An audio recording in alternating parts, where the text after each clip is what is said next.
procedural change. That is a substantive change. And we wish to announce to the honorable congressman present here and to everyone who's listening that Congressman Dan Fernandez wrote the World Health Organization on November 28th to assert that what was done by the DOH was illegal. This was received at the WHO headquarters in Manila, and Congressman Dan Fernandez spoke for the Filipino people when he said that this act of agreeing to the amendments or not objecting to it was illegal under WHO rules. Lunas Pilipinas backed up Congressman Fernandez's letter to the WHO. We sent a letter on behalf of the Filipino people. If the DOH is not willing to stand up for the rights of the Filipino people, there are people like Congressman Fernandez and the honorable congressman here in this room who will. And there are Filipino people who are sick and tired of how the DOH has let us down, has refused to admit that people are dying, turning a blind eye to the people who are getting sick, turbo cancers, myocarditis, children who are suddenly sick as if they are 60, 70-year-old people. Your honors, we have seen the cavalier attitude of the DOH here over the past 5 hearings. They don't care. We look into their eyes, there does not seem to be any sympathy for the people who have died, for the people who are now physically disabled because of these vaccines. Attorney Lat, you still have words, no? But I'd like to ask you, when you wrote a letter to the WHO, what was the answer given to you? There was no answer, Congressman Abante. There's no answer. Hindi kayo pinansin. It was received. We were It able was to confirm received, that it was but received. there was no answer. There was no answer. I just want to put on record, Mr. Chair, that there's no answer given. Now, if, for example, the DOH would, in a way, support you on this, you think it will help? With all due respect, I think it's too late because according to the rules, any amendments, any objections to the amendment should have been made by December 1, 2023. Okay, now perhaps in the current situation right now, it will not be too late because the Bureau of Quarantine of the Department of Health made a heightened alert over flirt. I'd like to find out from the DOH, is this one of the amendments given by the WHO or the treaty given by that you should declare heightened alert, that you are just obeying the WHO treaty on this? DOH. And before Heightened alert. I would like to find out where you got the word heightened alert. Yes. What is this a precursor of another lockdown? Because it's heightened alert. Yes, before you answer, no, in addition to that, kung mapapansin mo lahat ng mga pronouncement ng WHO at Tedros, sinasabi, prepare for the next pandemic. Sinabi ni Biden, prepare for the next pandemic. Ito naman, Pilipinas, heightened alert, prepare for the worst. Are you conditioning the minds of the Filipinos to be prepared on something? Kaya nakakano. Sige, si Sir, ano pa pangalan nila? Can you state your name? Dr. Gilberto Feliciano, representing po yung DOH Bureau of Quarantine. Sige, paano nyo na ano itong heightened alert na ito? Anong batayan ng Bureau of Quarantine on the heightened alert status? Actually, sir, that is dapat for our stations to be alerted. Siyempre, our mandate as a bureau. Di ba yung heightened alert na yan, nagbibigay ng takot sa mga tao yan?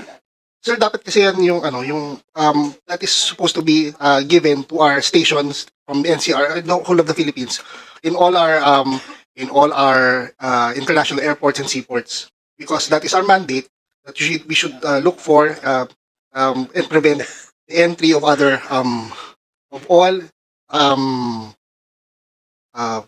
diseases that can be carried on. Ito na, singit lang ako. Because of this kind of, news, no? Tingnan mo, ang dami sa atin mga naka-face mask. Takot na eh. Yan, ibig sa dagupan. Nag-declare na sila doon na mag-face mask na. O, what's next? Takot na naman tayo lahat? Face mask na naman tayo lahat? O, tapos lockdown na naman tayo? O, pag hindi ka vaccinated ng another vaccine na i-order ng WH, i-impose sa atin, i-mandate sa atin, hindi ka na naman makakalabas? That's what you want to happen again to all of us? Kailangan kumilos po tayo, mga kasama. Sige, Congressman, Chairman. Yeah. I just would like to ask the Bureau of Quarantine. So, what was the basis of the heightened alert? Because, look, you're not actually preparing the people for the worst, but you're actually causing people to fear. Pwede naman magkaroon kayo ng screening and na hindi kayo dideclare ng heightened alert.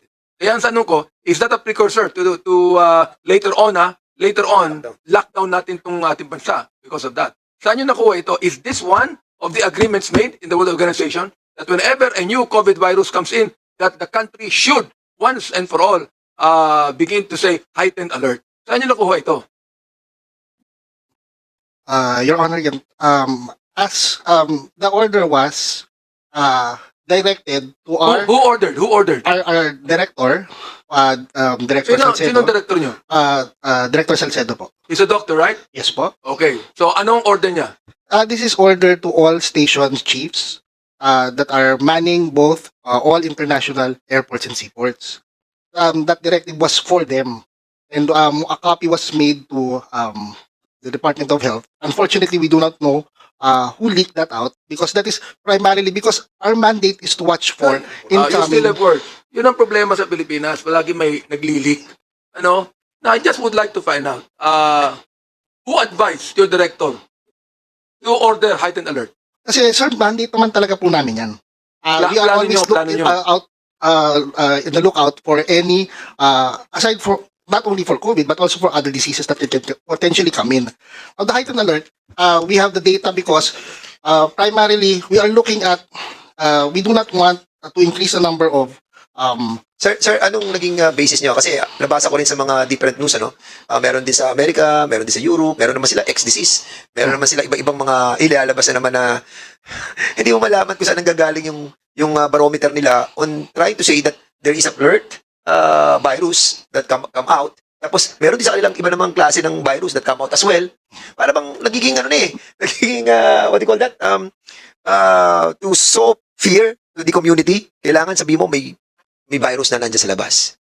So, ano naging barometer nyo para to say na meron nga ganitong flirt? Di ba? okay. So yung database na we are getting from is actually also from World Health Organization. So, galing din sa WHO. The numbers.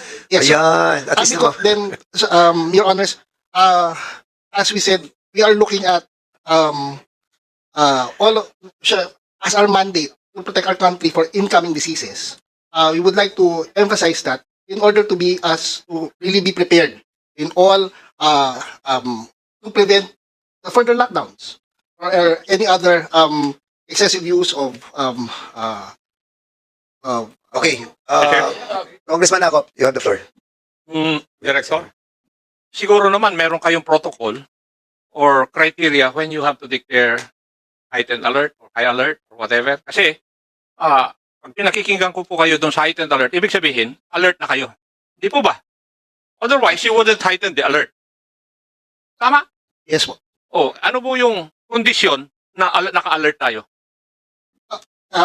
Kasi dapat may criteria yan di ba? Yung increasing number po na pataas na pataas yung alert Parang sa military ba, kung sinabi blue alert kami, may certain conditions.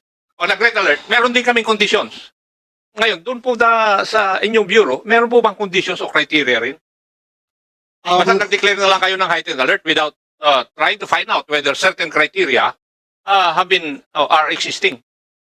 Of course, sir, Your Honor, we will base it on the increasing number of cases all over the world. Now, Not basically number of cases in our country. Why use the data for the whole world? kasi po ang mandate namin po, Your Honor, is that No, hindi po nyo sinasagot yung tanong ko po Why should you base your decision on a data for the whole world when in fact it would only affect, your decision would only affect our country? yes, Your Honor, because our mandate is to protect our country from incoming diseases. Yeah, I agree. Pero ang tinatanong ko nga is, ano yung mga criteria for you para mag-declare na on alert tayo? Ngayon sinabi nyo sa dyaryo, heightened alert tayo. Kasi kami, sa organization na pinanggalingan ko, pag nag-declare kami ng blue alert, there are certain conditions present. Pag nag-declare kami ng red alert, there are certain conditions present. Sa inyo bang bureau, wala po yun? Or you just, because of the data or because of the order of WHO, mag-declare kayo ng heightened alert? Your Honor, we always base it on data. That we, Which data are you referring to? The data of the increased number of cases. How many cases do we have in the Philippines right now? Yes. How many cases do we have in the Philippines right now? I have no data on the Wala pala kayong because data. this is How would you- we're Bakit speaking heightened of alert yan? international data. But for the Philippines, I have no data on. Please, Congressman Acop, please stay. Please stay. We need you here. We need you Mr. here. Chair, if I may add, I think that's... No, you have to answer rightly, you are the representative of the, ano ba to sa Bureau of Quarantine. But Bureau of the other Quarantine Department kayo. of Health, Dapat nasa another isang sagot bureau, nyo. Well, wait. We need to invite the, in the next hearing, we will be inviting the Director of Ferdinand Salcedo. The COMSEC is hereby directed. Cool ka muna, Congressman Acop. Alam ko, mainit na ulo mo. Mr. Chair, we are just circling around, so why don't we just continue this discussion? We suspend the session right now. We invite the others to also be here. Because right now we only have directors here. Oh, sige. Okay, Oh. in the next hearing, we will be inviting over the heads of the different We'd like to departments. invite the head of the Bureau of Quarantine. Yeah. But before that, siguro, si Congressman Sia, Jong, you wanted to ask questions pa? Yeah, but Before, actually, we, I wanted Miss Clark to respond because I believe her inputs would really benefit this committee insofar as our understanding whether these agreements or treaties, whatever you call it, might be beneficial to our country and without surrendering our sovereign rights to a foreign entity. Siguro better to ask yung ating ano. Yes. Kasi yung actually ang pinaka-resolution natin is the excess debts eh.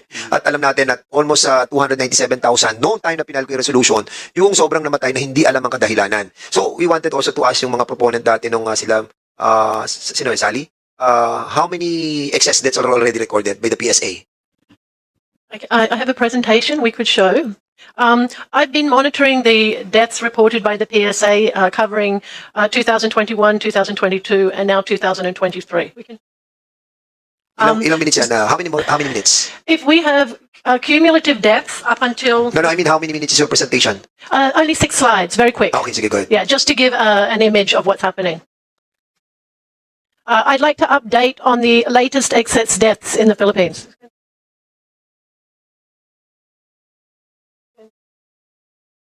Sorry, there's a technical issue. Okay, since we had in 2021, we had 43.2% excess deaths. However, there was additional data given to Congressman Dan from the PSA that increased the excess deaths. It's higher than has been published. So there was additional data given. So we actually have 43.9% excess deaths in 2021. In 2022, the deaths went down. Here we go. Next slide, please. Before that, Mr. Chair, may I ask, I think just to clarify, this terminology, excess deaths, are they coined by your organization or from No. the PSA? Okay, the excess deaths is an international term that is used in reference to population vital statistics. Excess deaths are deaths that are more than are expected. These are people who would not normally be expected to die. Okay, slide please. Okay, this is the last slide. Can we please go to the second slide? Okay, this is just very quickly, this is our birth data, and it starts at the top from 2019, and it shows that we have had a loss of babies every single year since the pandemic has started. So 2019 was our last normal birth year. And the last line at the bottom is 2023, and we can see that our births are even lower this year. Next slide, please. Okay, this slide is showing a cumulative loss of births since 2000 up to 2023 in the current data. The baseline is the 2015 to 2019 annual data. And if we look at this figure up to September of 2023, because the data is not complete after that, we have lost nearly 1 million Filipino babies who have not been born over the pandemic years. Next slide, please. This is the death data. The very big spike are the deaths in 2021, which started in March of 2021, immediately consecutive with the start of the vaccine rollout. And the very big spike in deaths that we see in July and August is actually consecutive with the rollout of the Janssen vaccines. There was a big spike in deaths exactly concurrent with that. So 2022, we had lower deaths, but the deaths were still higher than 2020 by around 8 to 9%. 2023, our data is still incomplete, but the deaths in 2023 are already nearly 10% higher than 2022. So a 10% excess deaths would be considered a black swan event. You would not expect that. But we have had consecutive years of excess deaths since 2021. And next slide. The next slide, I've done the same as what I did with the births, and I've plotted the baseline of 2015 to 2019 to show the cumulative excess deaths, and we have nearly 500,000 excess deaths up to September 2023. And that's my presentation. So the point of my presentation is that excess deaths started in March of 2021. They are continuing to the present, and the PSA data is still incomplete for 2023. Ms. Clark, Yes, do you believe, therefore, that those excess deaths are the result of the pandemic? absolutely, yes. And most of them are the result of the vaccine? Many of them will be due to the vaccines, particularly the spike. You will have excess deaths also contributed by increase in poverty, loss of livelihood, loss of hope. The vaccines are the major contributor. And do you have individual data of them as far as the vaccine or the pandemic is concerned? What do you mean, individual data of people? Well, of those deaths, for example. Yes. Do you have those individual data on them? Individual persons data. Yes.